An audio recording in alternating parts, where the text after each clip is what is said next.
Fable 2 came out in 2008, I was 4 years old, but in the weird and wild gaming industry of 2024, does it hold the test of time and is it worth your time? Let's go through this together. Starting with the story of Fable, let me give you a really brief summary, spoiler-free sort of thing. You start as a poor child in the slums, scraping by what measly gold you can muster from begging alongside your sister. You also manage to meet a dog who becomes your best pal. Then after some sort of major events, you kind of progress to adulthood, in which you effectively learn about your hero status and abilities, and then get to progress through an incredibly, and for the most part, really well-wrote story with twists and turns. It's got some incredible action moments, some really incredible storytelling and gripping moments, and even a couple emotional moments too. Which all builds up to an ending which some people are pretty mixed on, but for me personally, I actually quite enjoyed.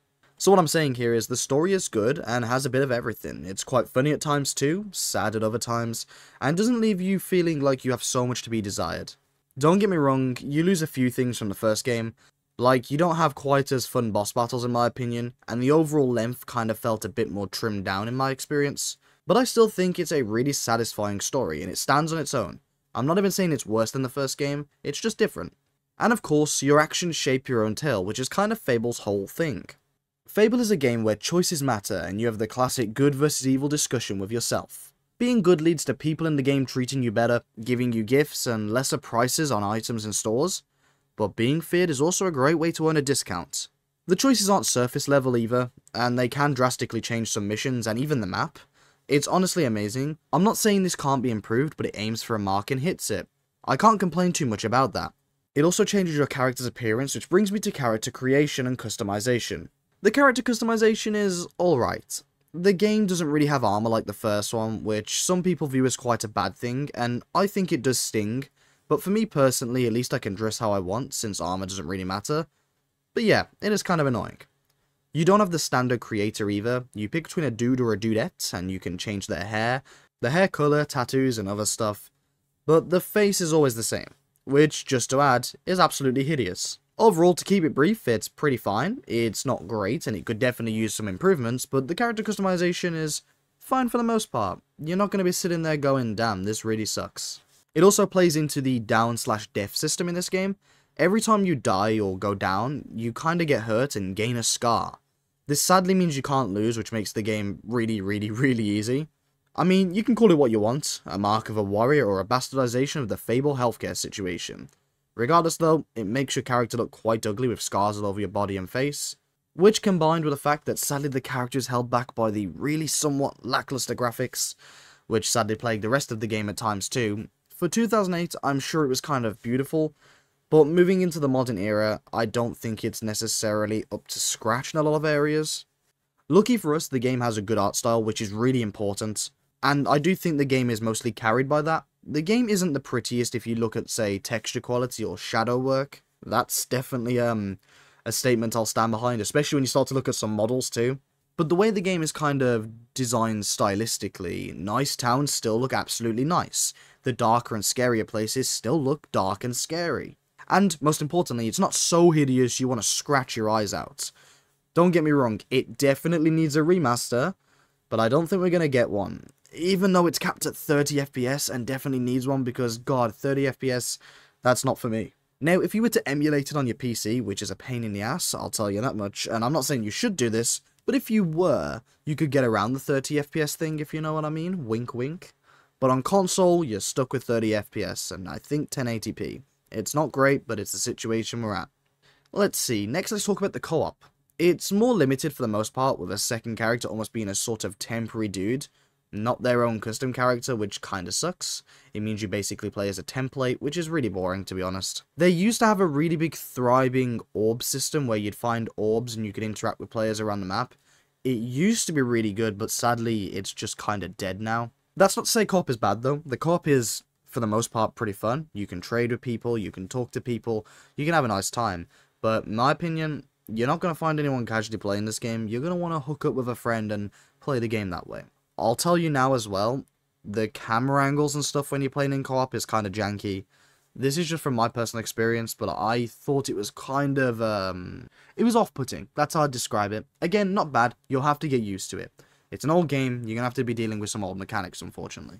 However, though, just to kind of, give us another positive, the combat is so nice and fun. It's really fluid, it's fast, you can connect really well with enemies, you can use spells, guns, swords in a really fluid motion, you can switch between them pretty seamlessly in the midst of combat, and trust me, it's very fun. I'm sure on screen you're thinking, that looks pretty fun. I can confirm, it absolutely is. It feels just as good as it looks. It also has a really robust upgrade system where you can slowly gear up your character, and the more you invest in certain abilities, the more your personality and your characters physically change.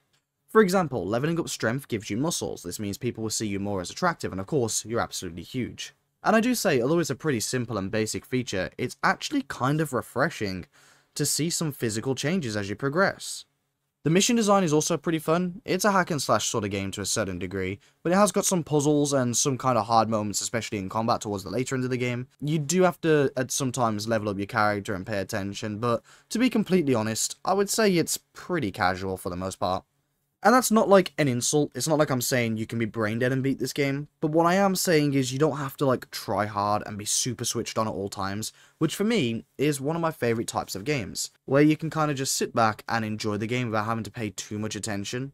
And again, it's not that the game is overly easy, but once you get used to the gameplay's controls and how the whole game feels, you shouldn't struggle too much for the most part, which again, I think is a big bonus. However, if you are looking for a more challenging game, this game probably isn't that. You're going to be looking more towards your Dark Souls, Elden Ring, stuff like that, which obviously will be a lot more modern too, but that's not what you're here for.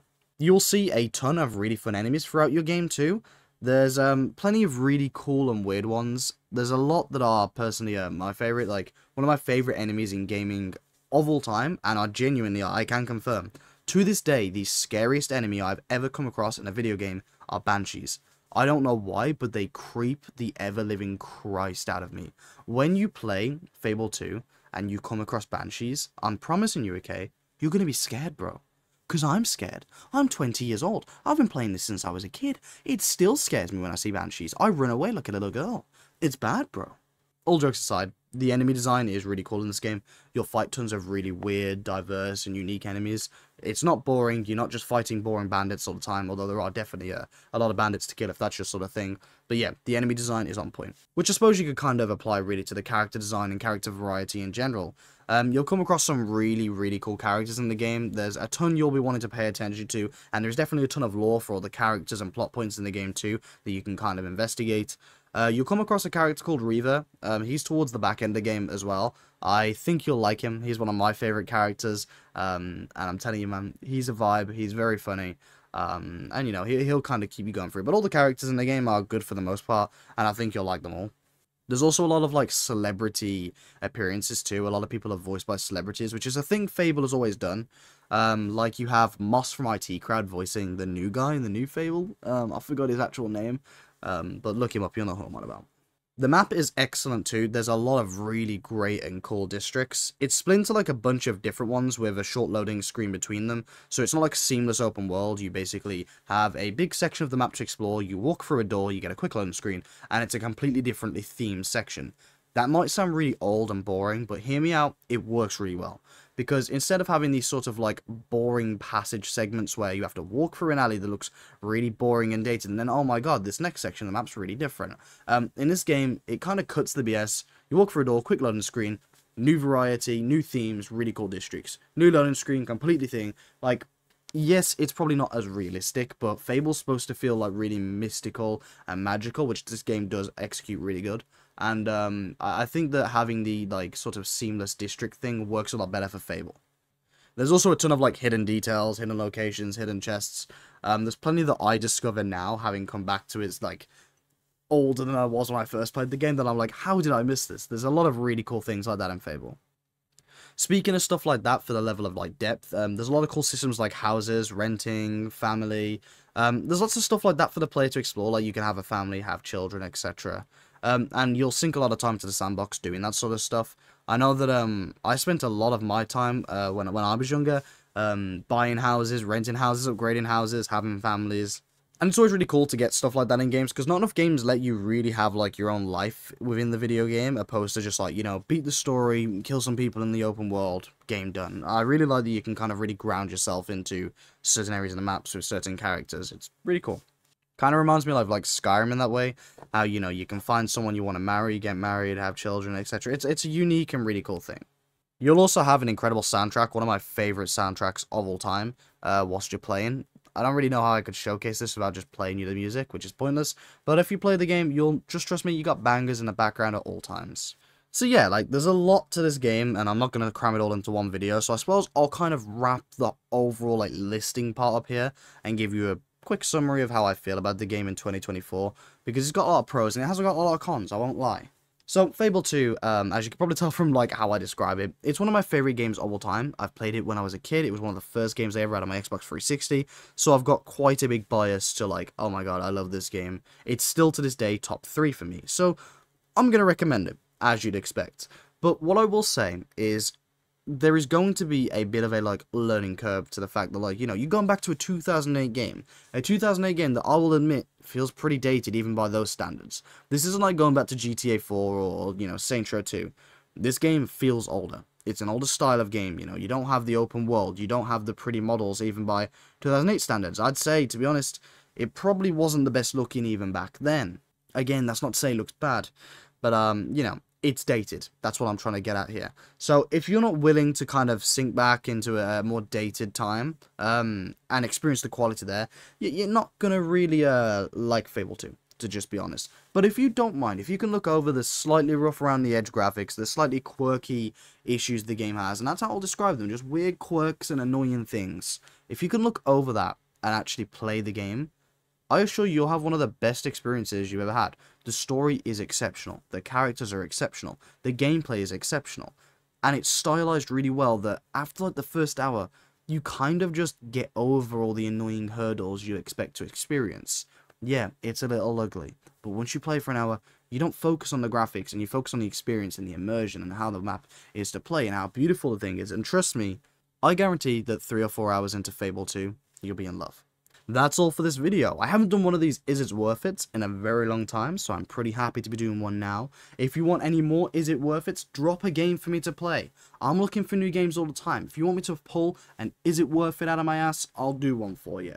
I'm thinking of doing one on the Far Cry series at some point, but you know, I'll get around to that when I've got time. Anyways though, thank you all so much for watching. I hope you enjoyed this video. If you did, leave a like, comment, subscribe, all that boring stuff I say at every video. Goodbye.